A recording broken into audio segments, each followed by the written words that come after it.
I've dreamed my whole life about saving her. At what cost? This is why you became the Flash. You have to change the past. Oh my God. Cannot be stopped! He's being erased from existence. Who are you? It's me, Ma. It's Barry. Hey everybody, welcome to What the Flick. Francis Maxwell, William Bibbiani, Alonso Duralde. It is the season finale of The Flash, and fanboys were weeping. No. Were they? That's what I heard. Weeping. Not me, but I read online that people were weeping over this episode. I was mostly satisfied until like the last 45 seconds, and then I wasn't weeping. Well, then nice. I know, it was like I was a little surprised that they were going to leave us with a cliffhanger after all that. A cliffhanger is fine. We might as well just jump to the cliffhanger. Sure. So at the end of this episode, basically the singularity opens up again. The implication, I guess, is that Eddie Thawne broke the time stream by killing himself, and now nothing just happened. And the entire city is getting sucked into this giant wormhole. Neat. Yeah. And then the Flash just like, well, I'm going to run really fast. And he just runs. And you can't have a vague cliffhanger on a seasonal arc. There needs to be, I'm not saying I couldn't figure it out, but there needs to be a certain specificity. Oh no, direct stakes. Blank is going to die. If I don't do blank, blank will blank. Like, it's got to be a little bit more specific. Or the ever popular Who Shot Blank. Right. And I think what we saw here, and I think where they're likely going, I feel like I almost want like the end of Heroes Season 1 where Hero ended up back in time, because they've talked about in the interviews with the producers, etc., that the second season is going to go into the multiverse. He wakes up in Earth 2. You know, he meets Jay Garrick. We saw his helmet. That's what the hat was about, right? The helmet was cute. Like, that was a nice shout out. That was a nice little thing. Like something. Rip Hunter shows up and blah. Like something a little bit more, something to grapple onto to hold us, as opposed to, and then he ran into a cloud.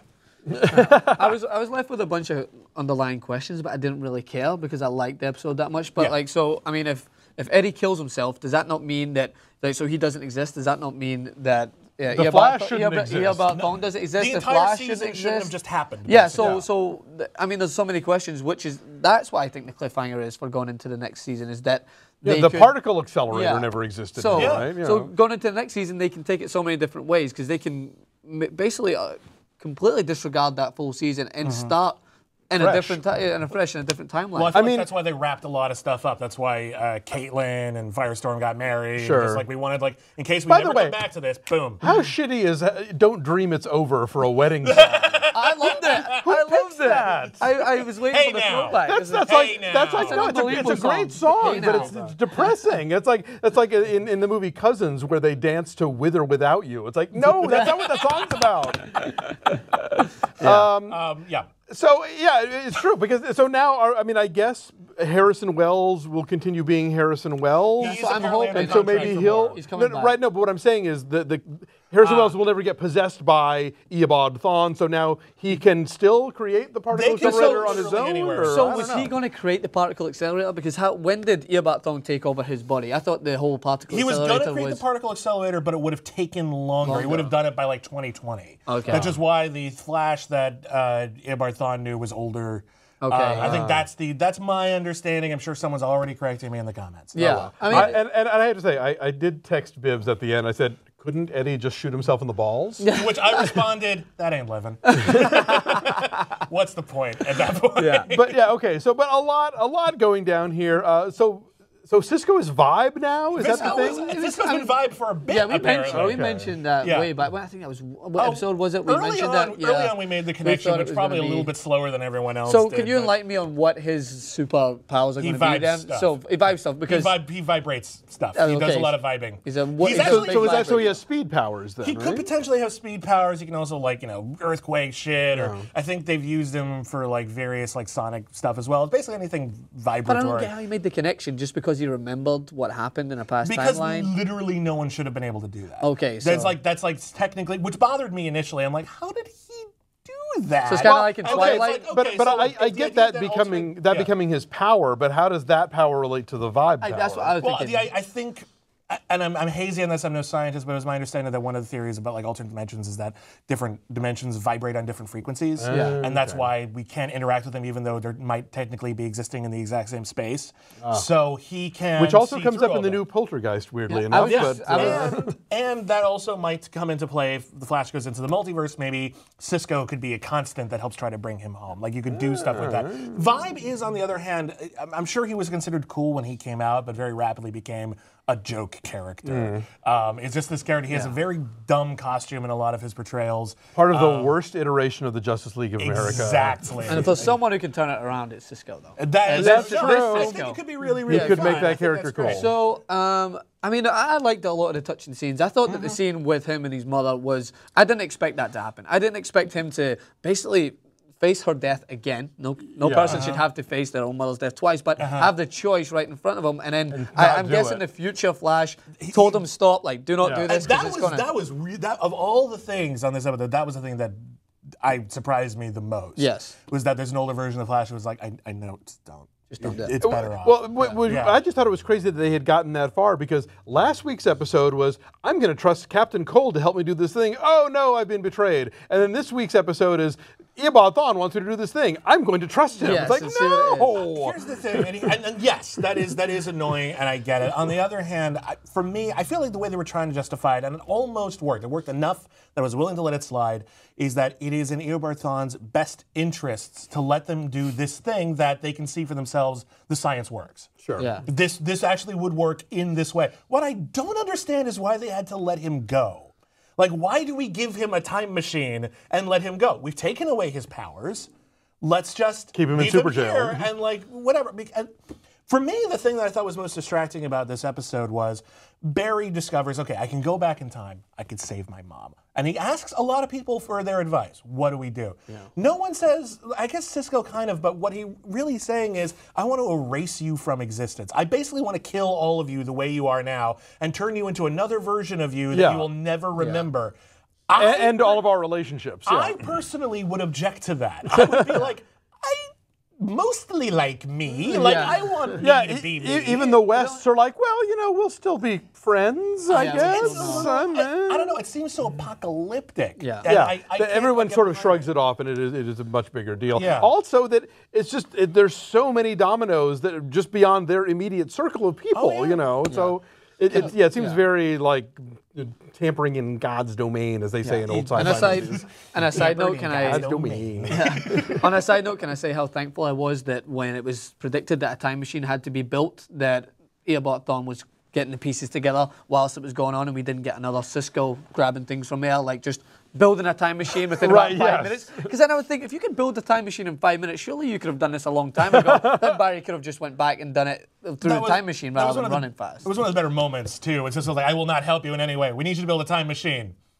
Go on. I don't know. Like, for me, I think what was kind of interesting is that we had the big action climax, and then this whole last episode was, for the most part, emotional climax. There was a bit of a fight at the end. And bully for the Flash, honestly, for like, this has been a show that's been very much about adventure. It's very much about sort of simplified morality in a lot of cases, not dealing with it in the way we'd see something on Daredevil or Arrow, just fun comic booky stuff, and in a good way. But yeah, at the end, it's all about a guy saying goodbye to his mom. And I was like, you know what? Some of the plotting was a little iffy, but you pulled off the emotional punch you needed to do. And bless you for that. Good for you. You have to wonder if there's a grand jury anywhere that would listen to his explanation as to why his father is actually innocent. See, after I time traveled, it turned out, it's a tough thing to accept the crappiness with the good. Yeah. And that's some serious crappiness. And they gave him the out. Dad said, nah. Speaking of his dad, who of course is John Wesley Shipp, who played the Flash in the 90s show, I was talking to the host of another web series I do, Most Craved, and we're all very excited about this multiverse idea. And they had a great idea, which is, what if the Flash, this current version, goes not just to other realities, but to other TV shows, which are in other realities. We've already seen all the characters from the 90s Flash in this show. What if, in an alternate reality, they became the Flash earlier?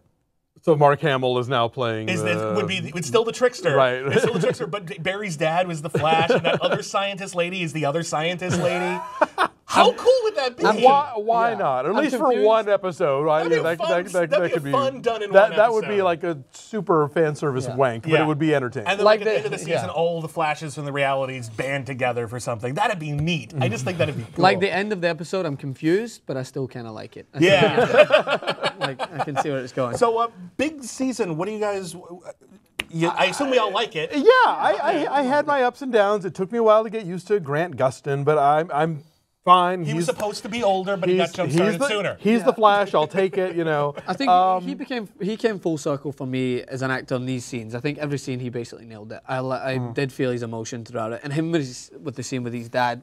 Personally, that was what made me kind of like start to take him a little bit more seriously as an actor throughout. But I don't see where they can take it in season 2, like in terms of who's going to be the direct antagonist. I don't know, because I mean I liked Wells as an actor so much throughout that. Of course, it's Kavanaugh, right? They're going to bring him back. I think. Supposedly he's going to be back. Yeah. Well, I mean, the villains, as you always say, he's got a deep rogues gallery. The villains of the week have been pretty good. So if there isn't one overarching villain for the whole thing, I don't know if that's necessarily bad. You know, we still have, the government is still out doing their craziness in this show and Arrow. There are larger organizations. Yeah, make Clancy Brown the villain. Yeah, I'm but down with that. seriously, there are evil cults, there's Hive, there's all kinds of stuff.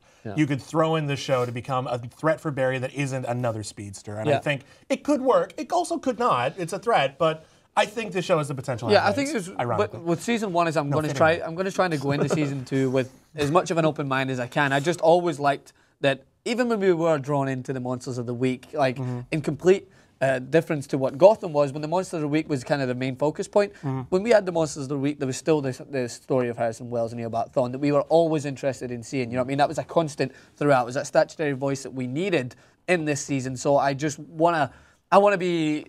I don't know. I'm anxious that they will consistently do that as well as having a different antagonist. They'll have someone there who can remain constant throughout the whole second series. I think it'll also be interesting this fall to see how Greg Berlanti keeps all those plates spinning, because he's got like what, half of the shows on the CW now. He'll have 3. I think Legends of Tomorrow, which is a spinoff, which we actually saw a few clips of when Barry was running through that time tunnel. There was like some shots of Captain Cold from this really cool looking preview. Actually, if you haven't seen it online, it looks neat. But I think that's a mid-season replacement, is my understanding. Or not a replacement, just a mid-season thing. I interviewed Mark Guggenheim, who's the executive producer, and he was like, some of the things for Legends of Tomorrow will actually be built up with in the next season of The Flash and Arrow. So they're going to build to that a little bit, and hopefully it'll be a bit more organic, but we'll see. So in terms of season finales, like you're a fan of the Arrow, where did this compare? There was this, because online, like Alonso was saying, everyone was raving about it, and even though there were some plot holes, it was still considered the best. I would say, okay, well, the best of like in terms of like Agents of S.H.I.E.L.D., the Arrow, any of these better than any network. Agents of S.H.I.E.L.D. Better than any Agents of Any of S.H.I.E.L.D. these network. They did say in that review that I read that it kicked Daredevil's ass, which I was like, no, you did not. Let's don't get crazy here. Didn't kick Daredevil's ass. I would say the most recent season finale of Agents of S.H.I.E.L.D. was actually pretty good, but it wasn't amazing. I would say it's better than the season finale of this season of Arrow, but not as good as the last 2 season finales of Arrow, which have been like mind-blowingly big and good and awesome and emotionally exciting. But this is do we have to compare it? It's just really good. It was very satisfying. I think it fit the show. I think I've had a wonderful season of this show. They've made me geek out. They've made me go, They made me get verklempt. They made me laugh. They didn't make me... I think they did actually make me cry during one of the sad scenes of like burying his dad. Yeah, one of the seasons earlier. And they've given you a very easy punchline to say at the end. Yeah, that too. So you'll get to hear that punchline again in the fall when this show returns. But in the meantime, we'll be back this summer with Sense8 and, of course, True Detective and Hannibal, and Masters of Sex, and lots of good stuff. So stick around for that, and we and the Flash will be back in the fall. In a reverse Flash. Oh, Jesus.